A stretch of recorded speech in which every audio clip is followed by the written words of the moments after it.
kuhakikisha sasa tafsiri ya hotuba ile inakamilika, kwa sababu haiwezi ikapatikana tabasamu la Watanzania katika mioyo ikiwa Watanzania hao ni maskini.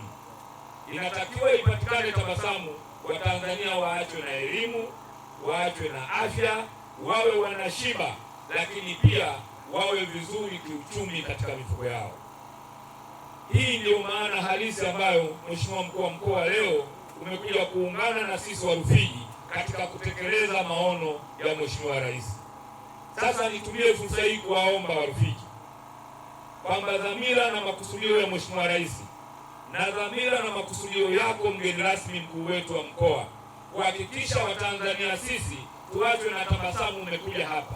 Niwaombe sasa wa Rufiji katika jukwaa hili kwamba leo miche hii tunayopewa, twendeni shambani tukafanye kazi kwa bidii kama siku zote anavyotuhimiza mbunge wetu, waziri wetu wa afya Mheshimiwa Mchengerwa kwamba wa Rufiji fanyeni kazi kwa bidii.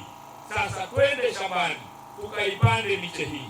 Ninaamini kwa miaka 5 ijayo miche hii kila mti mmoja una uwezo wa kutoa korosho sio chini ya kilo 10 kwa miaka 5. Ukipanda miche yako 200, maana yake wewe utakuwa unakusanya sio chini ya tani 2 kwa kila msimu mmoja. Na bahati nzuri Mheshimiwa Mkuu wa Mkoa, miche hii imefanyiwa utafiti baada ya kupata changamoto ya miche mingi au mbegu nyingi zilizoletwa Rufiji, lakini ndugu zetu wanaliendele wakaweza kufanya tafiti katika Rufiji inakubali korosho ya aina gani, wametuletea miche hii. Kwa hiyo niwaombe wa Rufiji wenzangu, twende tukaifanyie kazi miche ile, ili utaalamu uliofanywa na vijana wetu wa Tanzania, ili jitihada zinazofanywa na Daktari Samia Suluhu Hassan na jitihada zinazofanywa na mgeni wetu rasmi mkuu wetu wa mkoa wa Pwani, jitihada zinazofanywa na mkuu wetu wa wilaya ya Rufiji kuhakikisha kwamba wa Rufiji tunabadilisha maisha yetu iweze kuleta matokeo sahihi kwa sisi sasa wa Rufiji tukafanye kazi ya kuitunza na kuipanda miche hii, na baada ya miaka 5 iweze kuleta tabasamu kwa Watanzania anapoondoka Daktari Samia Suluhu Hassan. Rufiji hoye! Tumbi hoye!